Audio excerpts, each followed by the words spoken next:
Pressure mounted Thursday on Spain to officially request a European bailout after rating agency Standard & Poor's downgraded the country's rating to the lowest investment grade possible.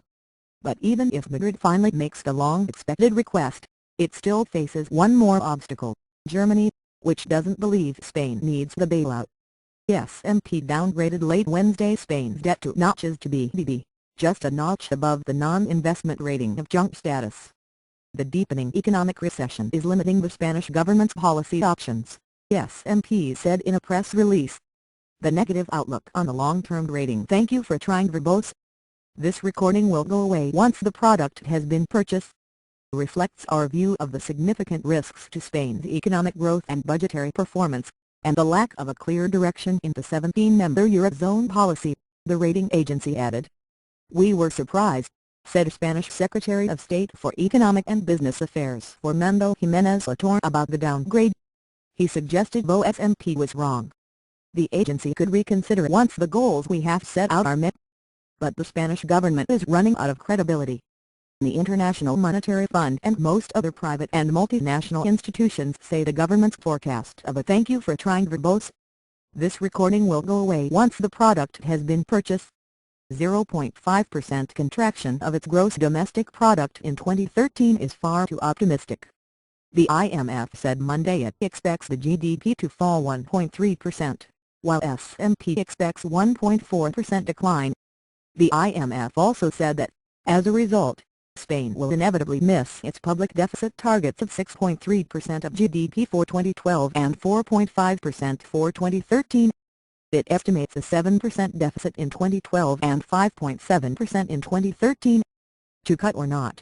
That is the question. Under these circumstances, pressure is building for Spain to request a "thank you for trying" verbose. This recording will go away once the product has been purchased. Bailout. Indeed, Spain's 2013 budget proposal earmarked interest payments on debt that will by far outstrip savings from public spending cuts. Still, Germany is reluctant to support the bailout because it sees no tipping point just yet. Spain and other southern European countries, including heavyweights France and Italy, say it's a question of time and that the request should not be delayed until it becomes a desperate solution.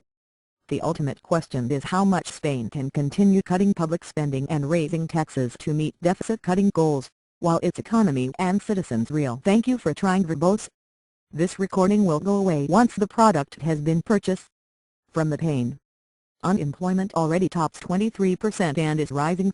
Healthcare and education, along with other public services, have been severely trimmed. Poverty is soaring, and violent protests have become a daily routine. It is sometimes better to have a bit more time, IMF Managing Director Christine Lagarde said this week. That is what we advocated for Portugal, this is what we advocated for Spain, and this is what we are advocating for Greece. Germany doesn't agree, at least not yet. The IMF has time and again said that high public debt poses a problem. Thank you for trying verbose. This recording will go away once the product has been purchased. German Finance Minister Wolfgang Schäuble answered. So when there is a certain medium-term goal, it doesn't build confidence when one starts by going in a different direction. Doubts over some Eurozone government's commitment to mutualizing the costs of Spain's bank recapitalization are, in our view, a destabilizing factor for the country's credit outlook, S&P said. Also delaying the request are 3 regional elections scheduled this year, including in the Basque Country and Catalonia.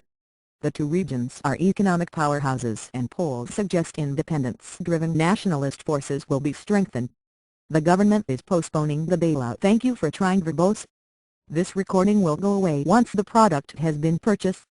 To avoid more political backlash, rising unemployment and spending constraints are likely to intensify social discontent and contribute to friction between Spain's central and regional governments, S&P said.